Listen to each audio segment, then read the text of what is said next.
Welcome, everyone. My name is Corinne, and I will be your moderator this evening. I am excited to welcome some of Henry Schein's leading staffing experts at Dental Recruitment Services, such as Penny and Cindy Bickers, as well as practicing dentist Dr. Patel, to share their top 4 secrets in developing a custom plan that will land you in an associateship that matches your professional aspirations. Please note that CE is not available for this webinar, but we're excited to have you here. So Dr. Patel, Matt, Cindy, welcome. I will pass on over to you guys now. Thank you, Corinne. So good evening, everyone, and thank you for joining our webinar. Tonight, we will share some information to help guide you through the current job market as you plan your future. We have with us Dr. Jabal Patel, who has graciously offered to participate in our webinar. Thank you. Dr. Patel attended Temple University for his dental degree, where he took advantage of a dual degree DMD MBA option. Dr. Patel owns and operates 4 very successful mid to large sized dental practices in the far west or northwest suburbs of Chicago. You may have heard of them: Smiles on Randall, Decamore Dental, the McHenry Dentist, and Perryville Dentist. Also joining us is Mr. Matt Penny. Matt brings more than 20 years of recruiting experience to our panel. He has recruited in various industries and dental settings, including corporate, agency, and healthcare. He's managed recruitment teams for American Dental Partners and D4C Dental Brands. This led him to his current role as the Senior Manager for Henry Schein Dental Recruitment Services. And I am Cindy Bickers, and I work alongside Matt Penny as the Recruiting Manager for Henry Schein Dental Recruitment Services. I also have more than 20 years of experience in dental recruiting. My recruiting career began with Nationwide Dental Opportunities, and I was the owner of the business prior to being acquired by Henry Schein in 2012. Next, please. Our webinar will take you on a dental journey, from the dental student graduate to the current associate, and then to the practice owner, seller, retiree. Some of the most important topics right now for many dentists are money, market, and mentorship. So let's call it the 3 M's of dentistry. While helping dentists search for the best opportunities, we hear about the things that are most important to them. And here are just a few. They want mentorship, but they don't want to be micromanaged. They want autonomy to perform procedures, but they want to treat patients as they see fit. They want to spend time with patients. They don't want to work in a factory environment. They don't want to push dentistry on patients. They only want to do what is necessary and agreeable. They want the digital technology. They want continuing education covered with no limitation on learning new skills. They want more exposure to placing and restoring implants. They want a healthy work environment in a fun, upbeat, and exciting atmosphere. And of course, just like all of us, they want work-life balance. So let's talk about these topics, okay? So we all feel that the money we earn is very important. As a new dental student graduate, you may be presented with all types of compensation packages, and it can be very confusing. So Matt, what elements in a compensation package do you think has the most impact to their actual earnings? Sure, thank you, Cindy. So, the financial component, of getting out of dental school and starting your journey to look for the right practice is an important one. But as we interview countless dental students over the years, one of the things that we've noticed that the big elephant in the room is that they don't know how to talk about compensation. So, that's not something that necessarily is addressed in dental school or something that's viewed as quote unquote important at that point. That's something, it's a life lesson. You're going to learn it, as you interview with practices. So as we speak to a lot of dental students, one of the things that we hear is they want a fair compensation. So what is a fair compensation? A lot of them will hear somewhere along the line, whether it's from their peers or maybe even from faculty, is that they should go for the highest, percentage. And they don't always even know what that percentage is of what, is it of collections, that's a big difference between percentage of compensation versus collections, right? You got to talk apples to apples. 36% of collections, sounds really good, but 34% production often could be, a lot higher. Right. And then you also have to factor in things like, the full suite of services that they're doing. Are they doing bread and butter dentistry? Are they doing a little bit more of that? So the scope of services, and of course, patient flow. All those things have to be factored in there. So that's one of the things that they'll come out. Or I'll give you a recent example over this weekend where I had a dental student who kind of took a different way of looking at compensation and said, I just want to be able to make $200,000. I don't care how I do it. That's what I want to make right out of dental school. So I actually went back to the doctor order and talked about that. And he's like, yeah, I have two providers in my office right now. They're making over $200,000 a year. One's 6.5 years into the practice and the other one's 3.5 years in the practice. So if they can come out of the gates at $200,000 a year, that's great, but let me set that expectation. So it's certainly going to be a case-by-case situation, but really the kind of that educational process, and that's why I think it's good to talk it out with your your faculty members, certainly in your fourth year in dental school for sure. Talk with some recruiters, talk to some colleagues who have gone through the interview process. They're going to be your best line of defense when it talks about really learning what it is to talk compensation. It's never an easy area to talk about, because I'm sure, and Dr. Patel, I'm sure you'll speak to this from the perspective of the doctor owner. They're coming in from a very different vantage point. Yes. Do you have anything you want to add to that, Dr. Patel? I do. So the first is, Matt referred to, what that first part of the slide talks about, which is percentage of collections versus production. And he gave two numbers, right? 36% of collections versus 34% of production. It's not an apples to apples comparison, especially because most of the, call them, let's say, employers, they're not going to be paying on a percentage of gross production. This is where, again, details matter. It's going to be, some will use the wording of adjusted production, or some will say net production. Right. Very rarely will it be gross production. So even when you're talking about production, you have to really look at a contract or an agreement and kind of go, you have to kind of go into the weeds a little bit. Right, absolutely. So let's talk about the market. I know it's a difficult time to hire anyone in any industry. So Matt, would you start to talk a little bit about the current market and how it's affecting the dental student graduates? Sure. I'll talk about two areas in particular that I find quite interesting. And the first is obviously the talent crunch, right? There's demand for dental students. There's demand for doctors across the board. I think one of the biggest things that I saw recently, and this was something I've kind of been following a little bit through the ADA, is the decline in overall dentists, and that's something that has been gradual but had a steep difference over the past couple of years. So usually how they measure it is they say there's about 68 dentists per 100,000 in the United States population. And I did a little research on that, and I looked at the past 10 years, and it's varied from about 68 to 69, 67 over the past 10 years. Well, from 2020 to 2022, that number dropped from 68 to 62. That's the biggest drop we've seen in 10 years. So yeah. Why that's happened, certainly you can blame a little bit on that from COVID, for sure. Right. But we also know that we do have an aging population as well. Combine that with things such as not as many dental students coming out of dental programs, and also you can look at that and look at migration patterns as well. So when the US population goes up, that's going to adversely affect that as well. So certainly it's the perfect storm, if you will, when it comes to a talent crunch in terms of the supply side, right, of dentists. Also, there is a rapid increase, and this also coincided certainly with COVID. But we went from 12% of the dental practice in the United States being with the 12% were what you know as the DSO world, right? Not necessarily corporate dentistry, but certainly the DSO world.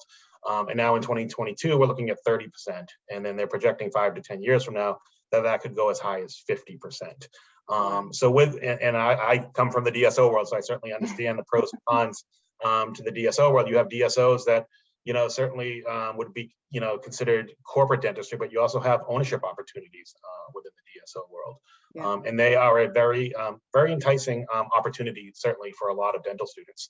The compensation is there, the mentorship is there, the security is there, quite frankly. So you kind of have all those things. But if you're a dental student that wants to go right into ownership, that's something that you kind of have to navigate and balance that as well. Right. Yeah, and I know just from working through the COVID period with new dental students, it was a safe environment. You're right, at the DSO, and when the other practices were shutting down or closing, even short time, for a short time period, it was somewhere they could go and start working, which it left a lot of the students coming out, a good place for them to go, really, basically. So, okay, so let's move on. Dr. Patel, can you share some points with the new dental students about what to expect from a good mentor? Sure. I want to go back just briefly to the market. Okay, sure. Because there are two things perhaps that Matt did not talk about. One is demographics. So underlying everything is the fact that for dentists to do dentistry, it goes without saying we need live human beings, right? And dental students would be well advised to kind of do something. Don't just go off of the 8 or 10 questions that you are perhaps given in a 1-hour lecture in your 4th year of dental school, where, okay, when you go for a job interview or when you're talking to a recruiter, ask these 8 or 10 questions. One is, do you have hygienists? The second is, how many dentists? Third is, do you offer mentorship? And again, I'll talk about mentorship in just a minute. And I know it's a lot, but something like a basic Google search, like wherever you're looking to find a job, see what's happening to population. Is it an area like perhaps there are certain states, certain metro areas of the country that are growing population-wise? And if so, you're gonna probably do very well there. If populations are declining in the area you're looking at, then you need to, as a 4th year dental student or a new dentist, you need to kind of go and find pockets where perhaps the dentist to population ratio is a little bit in your favor. Your meaning the favor of the dentist rather than, say, the larger population. So again, I just wanted to kind of throw that in there because that's important. Mentorship, yes. So you want to be able to ask, how is the mentorship provided? The first thing I would say is visit the office where your potential employer is thinking about placing you. You have to go in. It cannot just be based on a phone conversation. It cannot be that they bring you to another location that is similar to the one you may be working at. You got to go to the location where they're planning to put you. That's number one. Number two, see how many dentists they have there on that particular day. If you go during working hours, which is actually what I would suggest you do. And then I think as a new dentist out of school, it would be in a way preferable to work with mentors, other dentists who are perhaps not just more experienced than you, but perhaps in the same sort of generation as you. If somebody is much older than a new graduate, you're going to have a little bit of a generation gap. If there is a dentist owner and let's say a new graduate has difficulty extracting teeth and they go to the dentist owner multiple times for assistance, as they do in dental school, after a while, the new dentist may be like, okay, what is my employer, this dentist owner, going to think of me because I've gone to him or her 10 times in the past week to help me out with pulling teeth?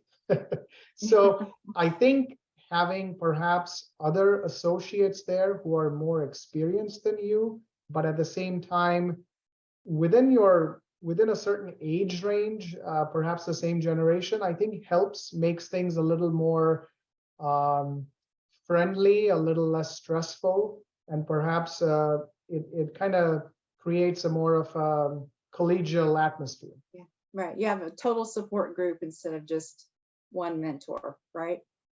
That's correct. Yeah. Okay. All right. So I know you understand that compensation needs change, or they change over the course of their career. So something that is acceptable directly out of dental school obviously is not going to be good compensation for a dentist that's got 5 to 10 years of experience. So what can you do to increase your earnings? Dr. Patel, you've been here, so what are your thoughts about that? Somebody that's been out a while, what can they do to increase their earnings other than just see more patients? That is a tough question. So I think the first is going into private practice right after dental school. You have to make sure that the environment you're going into, once an agreement has been signed, perhaps once the dentist owner or a recruiter has exited the picture for the time being, when you go into an office, if you're used to seeing 2 patients a day in dental school, and then if you're expected to see 15, 20, 25 patients, how do you get from point A to point B? Is there going to be a lot of pressure put on you to produce?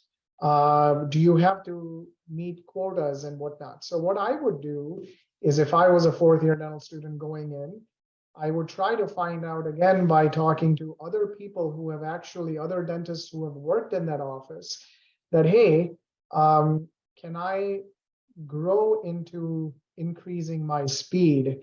Does the management allow me the flexibility, the room that I need to go from 2 to 15 or 20 patients a day?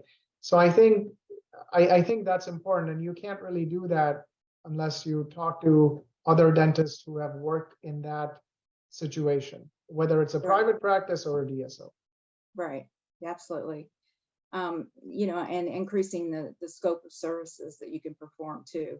I mean, as you learn and grow, that you can offer more. So, okay, the employment market, it's affecting all industries. We know that, we've talked about that. What impact does it have on the associate dentist who has experience and is working in a practice? I mean, how does that differ from the new dental student? So Matt, can you give some tips on what the associate that's out there working right now with that 5 or 10 years of experience, what they can do in this market?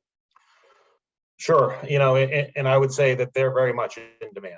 The associate, the mid-level associate, the one that in all likelihood has paid off their student debt.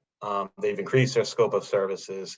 Chances are they probably are content in the practice they are. So how do you, again, through the prism of a recruiter, how do you get that person to talk? Usually comes down to a couple other factors. Maybe they're looking at long-term ownership, or they're looking for an exit strategy. Maybe they want to test the waters, and maybe there's some things internally within their own practice. Maybe it's the flow of the practice. Maybe the way the schedule's being run. It could be something as simplistic as that would motivate, kind of a mid-level associate to move. Strangely enough, it's not always about money when it comes to what they're looking at in terms of the market. It truly is the right fit. It's being able to make a difference in the community that they serve, right? So chances are they want to have established roots. They want to give back to the community. They want to be the go-to provider in that area. So building up your reputation at that point, I think, is of the most importance to them, because knowing that if they are going to either look into a partnership, or even if they're going to stay in the current role, they want to be the person who can not only produce, but be kind of that lifelong partner for patient care in that community. So I hate to use the word ego, but ego obviously is involved in this. But at the same time, if you're looking for the right opportunity, they're gonna tread lightly. They're not. They know that the grass is always greener, right? Yeah. So they're coming in with a lot more. They're not going to ask, about compensation right off the bat. They're going to look at patient flow. They're going to say, yeah, what did the previous provider in this role, what was their patient flow? What was their productivity? They're going to take a totally different vantage point than, for example, the dental student, because they're going to make the safe jump. They're not going to make the jump. And I think that's the biggest difference when you're dealing with the mid-level associates. Yeah, absolutely. They know what they have to offer another practice at that point. So as dentists gain experience and they're at that different point in their career, mentorship means something entirely different for them. So for mentorship, it's the opportunity cost. It's what is in it for me. Are there leadership opportunities or ownership potential? Where do you see yourself in the near future and long term? And is there an actual plan? So mentorship at that point in time is more of, where am I going in this practice eventually? Not just what can you do to teach me something right now versus when you were a dental student. So, but Matt, one question I thought of was, what's the difference between paid versus unpaid mentorship? So, I mean, obviously we're talking about money, but is there something different? Yeah, I'm glad you brought that up, because it's actually, I've noticed this quite a bit recently, even coming from dental students when they talk about mentorship, is it's like they're being trained by maybe some faculty members where they're asked, what is the difference of that? Is there an incentive for that provider to provide mentorship? And when I say incentive, that could be one of two things. Either they're compensated as such, they're compensated for actually, because every minute, you have an experienced associate pulled away from chairside, that's productivity down the drain from that perspective, right? So if they're not chairside, they're not producing. So is the practice reimbursing them for their time? So that's number one. So that's one component, being the financial. The second part of it is, what's in it for the mentor, if you will, when it comes to how is this going to impact my practice? If it's a multiple doctor practice, it serves the best interest of that provider to provide mentorship, to get the doctors at a level where they can increase their overall patient flow too. So whether it's paid or unpaid, there are different motivations behind each, but it's extremely important that, as a person being mentored, that it's important that you know the difference between the two, because the level of attention you get may be quite different depending on that particular situation. Okay, I get it now. I understand. Okay, let's go to the next one. Next slide. Okay, so now you've worked hard to build your practice. You want to enjoy some free time. Dr. Patel, are you there yet? Do you want to enjoy some free time? So how can you make that happen? Do you have any ideas? So there are lots of, so I guess the transition is the word, right? So yeah, I'm sure there are a lot of practice management consultants who can come up with all kinds of creative ways. I heard this phrase just a few days ago. It's called an equity conversion. So where a practice owner has the chance to sell 50% of his or her practice to an associate if he or she is willing, and the associate gets to be equal partners with who was probably just their employer until recently. So now you can have a 50% partnership. I mean, there are all kinds of ways to structure something, but I would always suggest that for an owner as well as an associate, I think it helps to work in a practice, work with an associate, work with an owner, whichever way you're coming at it, for at least 6 to 12 months before contemplating any kind of a sale on the part of an owner or a purchase on the part of the associate, because then you really get to know the sort of what's going on behind the scenes. You're not just being, the goods that are sold to you, now you know whether those goods are really good or not. Right. So that's when the transition comes in. I would caution against anybody, a new graduate, going into a transition into a situation where you're owning something right off the bat. I would strongly caution against that. But yes, somebody who has been practicing for a few years, especially in a given practice, there are lots of ways these deals can be structured. Yeah. And I know one important thing for the practice owner is the timeline. Just like you mentioned, is it 6 months? Is it, a year, 5 years? When do you start that transition conversation, or even thinking of doing a transition? I know it depends on the reason for the transition. If it's just to get the free time, like we talked about, that leaves you open. But if you've got something critical that makes you need to get out of practice, then that changes that timeline. But you're absolutely right. They need some time to make sure that everybody's doing the right thing for themselves. Matt, do you have anything you want to offer or add? No, I think the only thing that you also want to consider is, how the market's impacted by it as well, and that's being, who you're selling it to. If you're selling it to a DSO, if you're selling, how the practice is being sold. Obviously, that's going to make a difference too, whether you own the building or not. There are all those variables that you're looking at, the price of commercial real estate. That's where you want to get a partner in there with you to kind of help with that. It's definitely an important. It's like going into the courtroom without a lawyer. You're better off going in with somebody who's got some experience, specifically with practice transitions, that's going to be able to navigate the areas outside of the clinical side of the business that can help you with the business side, because that's something that, a lot of doctors haven't experienced unless they've sold a practice earlier in their career. Right.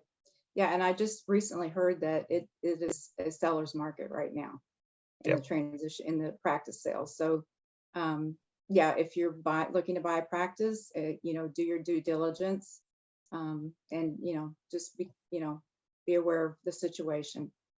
Okay, so let's talk about mentorship again. So again, mentorship at this point in time for you, Dr. Patel, is going to be far different, because you're going to be mentoring somebody that may take over your practice. You don't really know. You're hoping maybe if you want to transition at some point in time. So could you speak to that subject? Sure. So if we are talking about a situation where an owner is exiting, they're going to be more motivated to make sure that the mentorship that is being provided to somebody who is possibly looking at acquiring the practice. Clinically, the person acquiring the practice, would know his or her dentistry. But the mentorship here is probably not more clinical. It is probably more business or managerial. Right. So it's not about how to pull a tooth anymore. It's not about how to do a filling or even restore an implant or what have you. It's about how to manage staff, how to deal with companies such as Henry Schein. It's about those kinds of things.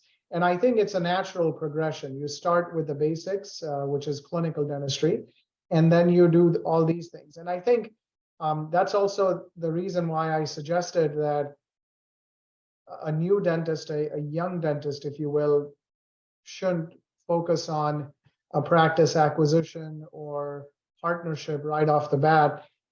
Get your dentistry down as best as you can over a few years at least. And then when you get into a practice acquisition, whether it is complete or partial, then you can focus more on learning the business aspects of it. How to do accounting, how to do taxes, how to do proper tax planning. These are all things that a seller or a senior dentist who's going to stay on, let's say, will be willing and able to train a new associate with. Yeah, good. That's great advice. And the new associate they need to build a rapport too with the patients and the staff. get to know everybody and become an integral part of the practice, not just an associate anymore. So they're getting mentored, you're right, to become the owner. Matt, do you have anything you want to add to that? The only other thing I would add is that always leave that door open, because the one thing that I've noticed over the past 7 or 8 years recruiting doctors is that I always get the retiree, the doctor that retired. They played golf for 2 years, they get the itch, they need to be back chair side. So leave that door open, because you can always come back for part-time opportunities for sure. Yeah, absolutely. Yeah, come back, come to us. Yep. Okay, next, please. Okay, so we're gonna have a few minutes to answer questions. You can put them in the chat, or you can unmute yourself and ask whatever questions you like. And then I just want to thank you for spending time with us, and I hope you enjoyed the webinar. If you have any questions, or if we can help you in any way, we may be of any service to you. Obviously, this is our contact information. So just get in touch with us any way that you like, by phone or email. And we just want to wish you all health and happiness. And thank you.